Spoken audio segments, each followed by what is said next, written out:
Somewhere in Trinidad tonight, there is an old woman who's about to peel off her own skin like taking off a jacket.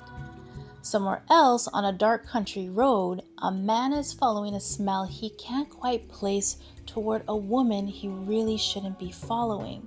And somewhere near a quiet river, something is singing and deciding right now whether you deserve to make it home or not. Welcome to Decoffinated. I'm your host, Misha Harper, and every week I get into ghost stories, unsolved mysteries, paranormal encounters, folklore, basically whatever's got people looking over their shoulder before bed. This whole episode happened because of a phone call I had with my mom. She is of Trinidadian descent, born and raised, and I have heard countless stories from her and even more phrases than I can count my whole life. But I hadn't really stopped to take in the origins of where it comes from outside of it coming from my mother's mouth. So here we are, about to dive into 3 Trinidadian folklore stories. So let's set the scene for this one, shall we? It's 2 a.m. and some man who has spent the night at a party or a bar, who's had a few too many drinks, decides he's fine enough to walk home alone. Now, the path that he has to take is down a long, winding country road where there are no streetlights. The only light available is the pale glow of the moon slicing through the trees. In fact, she only appears when it's just the moonlight that lights the streets. So, as he's walking, up ahead in the shadows, he notices a figure. He gets closer and he sees a breathtakingly beautiful woman standing by the side of the road. His heart skips a beat. She's dressed in an elegant, old-school white dress with voluminous layers that rustle softly when she moves. On her head, she wears a wide-brimmed straw hat tilted downward just enough to cast a deep shadow over the top of half of her face. And as he approaches her, the heavy, humid smell of the forest completely vanishes. Instead, the air is filled with the most intoxicating aroma you've ever experienced. It smells like the blend of incredibly expensive perfume and fresh, night-blooming jasmine flowers. This is La Diablesse. Her name literally translates from French Creole to English as the she-devil. And let me tell you, she has earned that title. Now, La Diablesse is a predator, but doesn't use brute force. She plays a psychological game and is incredibly specific about her target. She doesn't want just anyone. She specifically targets men who are drunk, men who are full of lust, or men who are unfaithful, deceitful, and cruel to their partners back home. Basically, if you're a man with a guilty conscience or a wandering eye, you are prime real estate. And honestly, sounds like she's about to do the Lord's work here. So she looks at him from under the brim of her hat, doesn't speak much. Maybe she just lets out a soft, seductive laugh, or whispers a few words in a sweet voice. She turns around and begins to walk down the road, looking back over her shoulder to make sure he's following. And because he's completely hypnotized by her beauty and that sweet perfume, he follows her.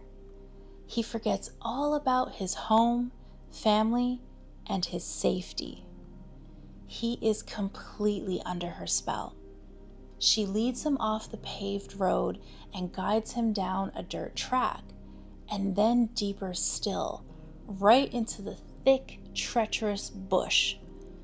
He is literally bushwhacking through vines in the dark, but he doesn't even care because he just wants to stay close to this mysterious woman in white. But if he weren't so blinded by lust, he would have noticed the warning signs. He would have noticed that something was deeply wrong with the way she was walking. As she glides down the path, she always positions herself very carefully. She will walk with her right foot on the clear path, but her left leg will always be intentionally hidden, dragging through the tall grass, the bushes, or the deep mud of the ditch. Because beneath the beautiful layers of that dress lies her horrific secret. Her right leg is a perfectly normal human foot, but her left leg is a hideous, hairy cow's hoof, and it is believed that the way she walks is to cover the sound of her animal foot so it is not to be heard by any man trying to pursue her. He keeps walking for miles until they are deep in the heart of the forest, completely isolated. Suddenly, she stops and she's standing perfectly still. He steps up behind her thinking he's about to get a romantic moment. He reaches out to touch her shoulder. And then the illusion completely shatters. She turns around and lifts her wide-brimmed hat. The beautiful smooth skin he thought he saw melts away. He finds himself staring directly into a horrific, decaying, eyeless corpse face. Her eyes are black, empty sockets. Her skin is rotting off the bone.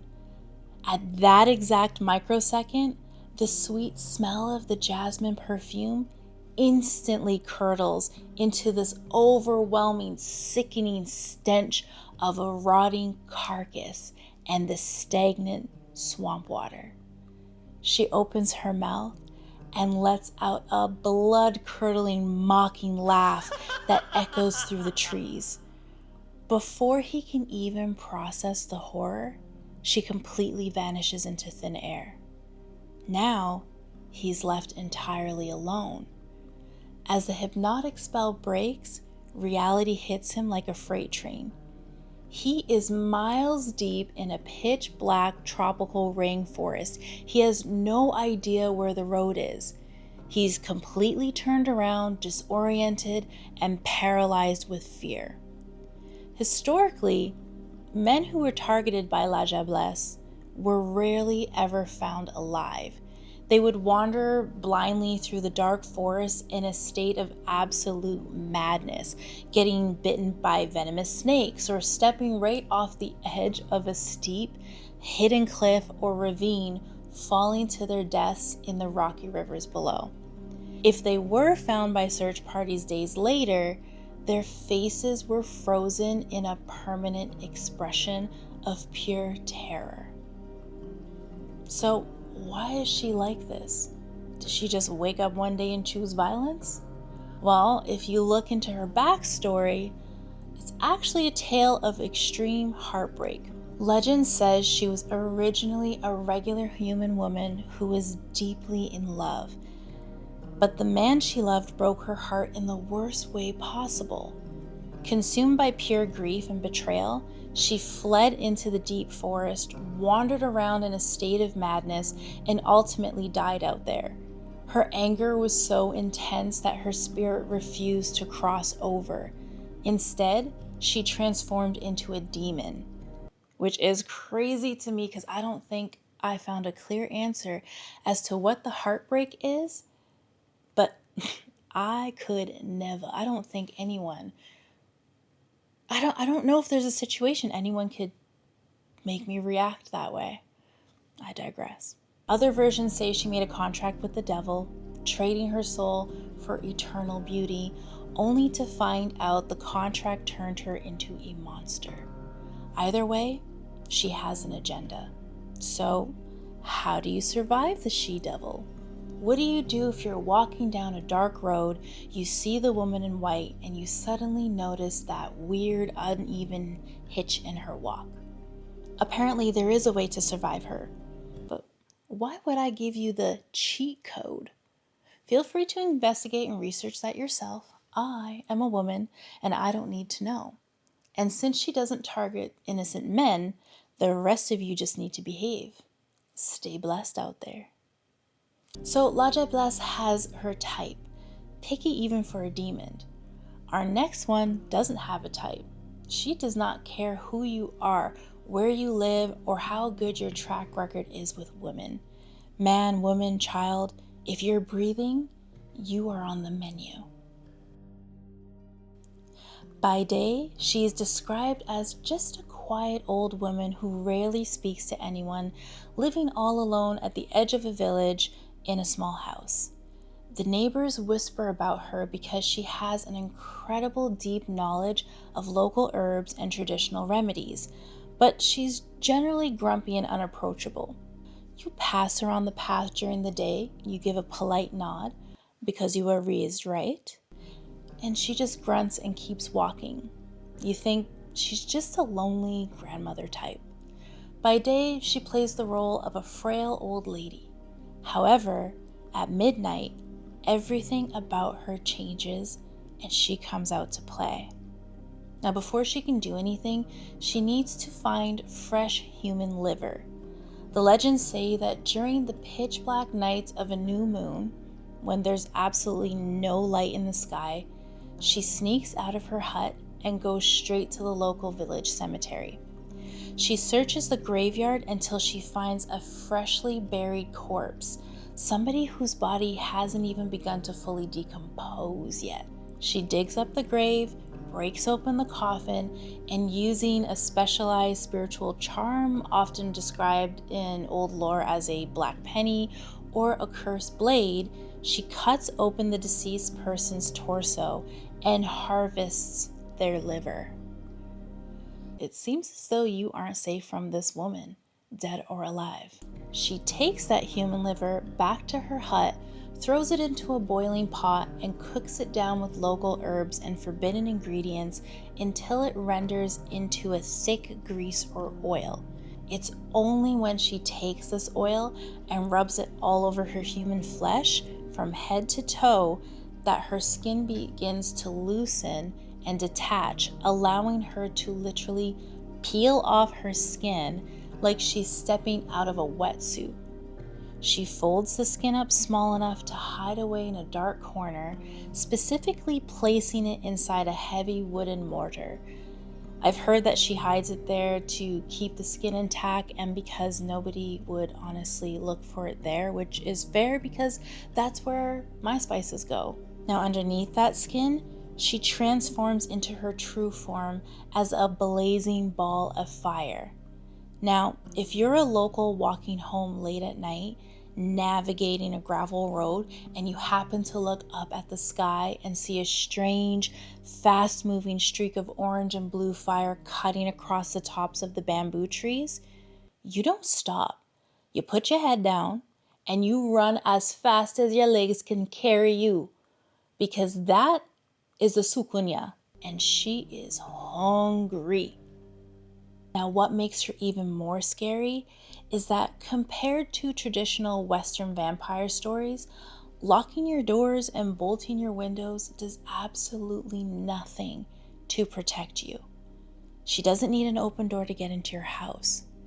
She can slip through any tiny crack, under a frame, a gap in the window, a keyhole. It makes absolutely no difference how locked up you think your home is, because she was never looking for an entrance in the first place. She was only ever looking for a small seam. Now, once she's inside, she floats into your bedroom and finds you asleep. I've heard she especially targets babies and small children. So, at this point, you're in your grave and you're dead. Now she's targeting babies and children. It just seems like anyone can get it. No one's safe. She hovers over you and she feeds off the arms and the legs, and she may leave a mark behind, this little blue and black bruise. When she's full and satisfied, she slips back where she came from, flies to her hut, pulls her wrinkled skin out of the wooden mortar, slips it back on, and goes right back to pretending to be your quiet neighbor. And this is why I feel like they say, know thy neighbor. At least that's for me, after hearing the story. You wake up the next morning feeling completely drained of energy, pale and weak. And when you look down at your leg, you see a deep, painful black or blue bruise. In Trinidadian culture, Elders don't just call these random bruises. They look at them and say, "A Soucouyant got you last night." And according to some versions of the legend, if you die from the attack, you don't get peace. Your spirit is cursed and you transform into one yourself, doomed to repeat the same cycle for eternity. What's interesting is that she doesn't actually keep any of the blood she takes for herself, which maybe you're like, then why go through all that work? Well, every single drop she collects, she carries straight to a massive ancient tree known as a silk cotton tree. And that tree has its own wild backstory because it's been long feared as a place where spirits live. And that's a history lesson for another day. So living inside the roots of this tree is a demon known as Bazal, and she trades him every drop of blood she's gathered in exchange for the dark power he gives her to keep doing all of this, the shape-shifting, the black magic, all of it. So, how on earth do you survive and protect yourself from her? Which honestly, I feel like this is the most important part of this story. I feel like this is the most important part of all the stories we're talking about today. Now, there are a couple ways of doing this, and hallelujah, we have choices. Am I right? The first way is rice. If you think she's in your neighborhood, you scatter it by your door, your windowsills, around the perimeter of your house, or a nearby crossroads. Legend says she's compelled to stop and count every single grain one at a time before she can do anything else. If she hasn't finished counting the grains before sunrise, she's caught outside, exposed to the light, and destroyed. Now, I know my mom has deeply embedded in me, waste not, want not, and I feel like I would be wasting perfectly good rice. So, if you don't want to waste your food, you could instead use a broom. You place it upside down at your doorway with the handle touching the floor. Supposedly, the exact same compulsion applies. She has to count the bristles just like rice. Another version says she simply just will not cross the broom. Now, if you want to eliminate the threat permanently, because I feel like I'd rather her gone forever and not just kept at bay, you have to wait until she leaves her hut to go hunting at night. While her fireball is out in the sky, you break into her house, search the dark corners until you find that heavy wooden mortar, and inside you should find her shed human skin. You go grab a big bag of coarse salt and a handful of local hot peppers, mash them up, rub the salt and the hot pepper all over the inside lining of her skin. Then you put it back exactly how you found it and slip away. When she comes home and tries to climb back inside her own skin, it burns her from the inside and she can't get it back on before daylight catches her, which means she explodes and dies. So that's the Soucouyant. She can literally come for anybody. Man, woman, child, doesn't matter to her, and there's no dodging her by being a good person, only by being a well-prepared one. Now, our final entity doesn't walk the lonely country roads, and she definitely isn't trying to squeeze through your front door's keyhole. She rules a completely different domain: the deep, freshwater rivers and hidden mountain pools of Trinidad. And so the tale goes something like this. There's this fisherman walking home along the same river he's fished his whole life. It's getting dark out and it's quiet. Quiet enough that it actually makes him a little uneasy. He's heard the stories about this river before, the same ones every fisherman out here grows up hearing, about guys who follow a sound they shouldn't and never come back quite right, or at all.